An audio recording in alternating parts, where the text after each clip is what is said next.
నమస్తే అండి. ఈరోజు మా లంచ్ రెసిపీ వచ్చేసి గుమ్మడికాయ పులుసు కూర వండుతున్నానండి. పులిహోర పోపేసినట్టు పోపేసి చేయాలండి ఇది. చాలా టేస్ట్ అయితే చాలా బాగుంటుందండి. సంక్రాంతి స్పెషల్ అండి ఇది కూర. చాలా బాగుంటుంది. ఏ ఫెస్టివల్స్కైనా బాగుంటుందండి ఇలా చేసుకుంటే. నా స్టైల్లో నేను ఎలా చేస్తాయంటనేది చూడండి. ఆల్రెడీ గుమ్మడికాయ ముక్కలు ఇలా తరుక్కున్నానండి. పండు గుమ్మడికాయ అండి. 2 ఉల్లిపాయలు, పచ్చిమిర్చి, కొంచెం కరివేపాకు తీసుకున్నానండి. ఎలా చేస్తాయంటనేది చూడండి. స్టవ్ ఆన్ చేసి గిన్నె పెట్టుకున్నానండి. ఇప్పుడు ఆయిల్ వేద్దాం. హీట్ అయ్యాక ఆయిల్ హీట్ అయిందండి. ఇప్పుడు తిరగమూత వేసుకుందాం.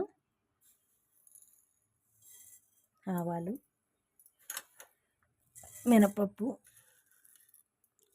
పచ్చిశనగపప్పు,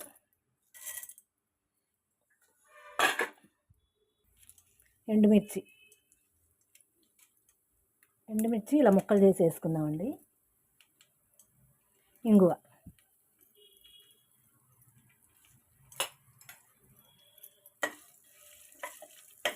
ఈ పోపు అంతా బ్రౌన్ కలర్లో వచ్చేదా బాగా కలుపుకుందామండి. వేగిపోకుండా చూసుకుందాం. దీంట్లోనే పసుపు కూడా వేద్దామండి. కొంచెం వేగిన తర్వాత కొద్దిగా జీలకర్ర కూడా వేసుకుందామండి. దీంట్లోనే పసుపు కూడా వేద్దామండి. ఇప్పుడు దీంట్లో ఉల్లిపాయలు, పచ్చిమిరపకాయలు వేద్దామండి. కరివేపాకు,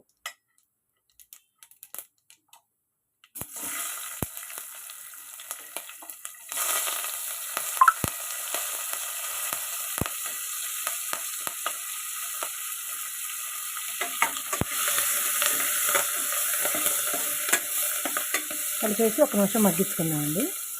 మూత పెట్టేసి కొంచెం మగ్గించుకుందామండి. తర్వాత ఉప్పు వేద్దాం.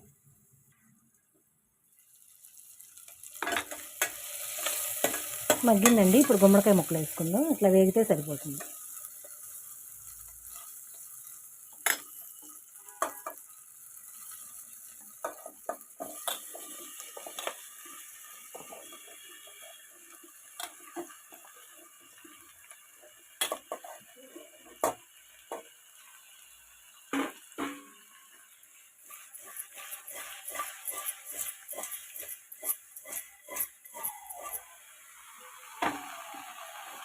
ఇప్పుడు దీంట్లో సాల్ట్ వేసుకున్నాము.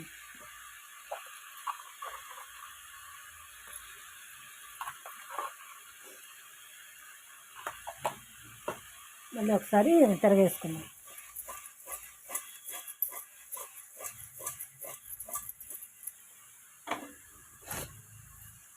చూడండి, ఇప్పుడు మూత పెట్టేసుకున్నామండి. మగ్గుతుంది.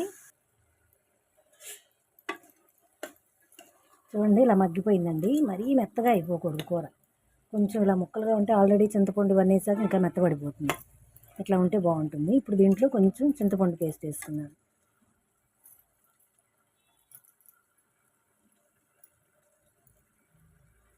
కొద్దిగా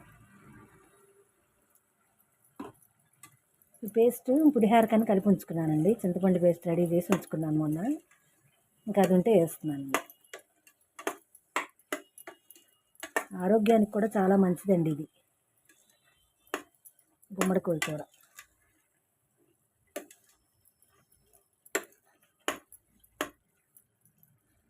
దీంట్లో కొంచెం కారం వేసుకుందామండి. పచ్చిమిరపకాయలు ఎక్కువ వేసాం కాబట్టి కారం కొంచెం తగ్గించేసుకుందాం.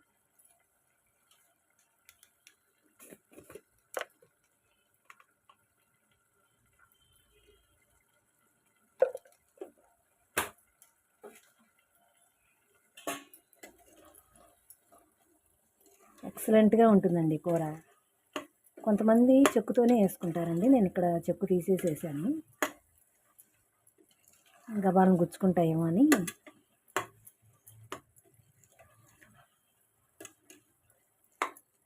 మళ్ళీ ఇంకొంచెంసేపు మగ్గించుకుని దింపే ముందు బెల్లం వేద్దామండి. బాగుంటుంది. పులుసు కూర ఏదైనా బెల్లం వేయాల్సిందేనండి. చూడండి, ఇట్లా మగ్గితే సరిపోతుందండి. ఇప్పుడు బెల్లం వేసుకుందాం. దీంట్లో బెల్లం కూడా నేను తాగానే ఇలా ముక్కలుగా కట్ చేసి ఉంచుకుంటానండి. తురిమి వేసుకుని చాకుతో కట్ చేసి వేసుకుని ఉంచుకుంటా. ఇప్పుడు కావాలంటే అప్పుడు వాడుకోవచ్చు అని. చూడండి, ఒక స్పూన్ బెల్లం వేస్తున్నానండి. బెల్లం వేసా కదా, ఇప్పుడు మొత్తం కలిపేసుకుని ఇందాక కొంచెం కొత్తిమీర ఉంటే వేసానండి. మళ్ళీ వేద్దాం దింపే ముందు. ఇంకా బాగా కలిపేసుకోవాలి ఇలా. చూడండి.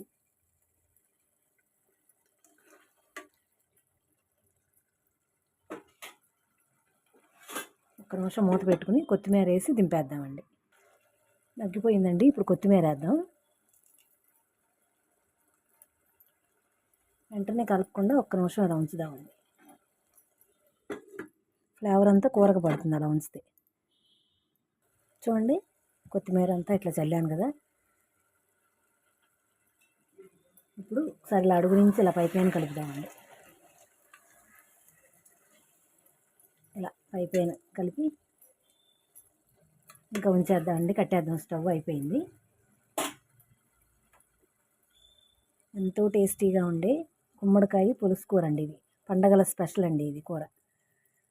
చాలా టేస్ట్గా ఉంటుంది, హెల్దీ కూడానండి పండు గుమ్మడికాయ పులుసు. ఒకసారి ఇలా తెలియని వాళ్ళు ఎవరైనా ఉంటే ట్రై చేయండి. ఇంతేనండి ఈరోజు వీడియో. ఎంతో టేస్టీగా ఉండే గుమ్మడికాయ పులుసు కూర రెడీ అయిందండి. ఇంతేనండి ఈరోజు వీడియో. ఈ వీడియో కనుక నచ్చితే లైక్ చేయండి, షేర్ చేయండి, నా ఛానల్ని సబ్స్క్రైబ్ చేసుకోండి, సపోర్ట్ చేయండి. థ్యాంక్ యూ ఫర్ వాచింగ్ అండి. సూపర్ టేస్టీ గుమ్మడికాయ పులుసు కూర అండి. ఒకసారి ట్రై చేయండి.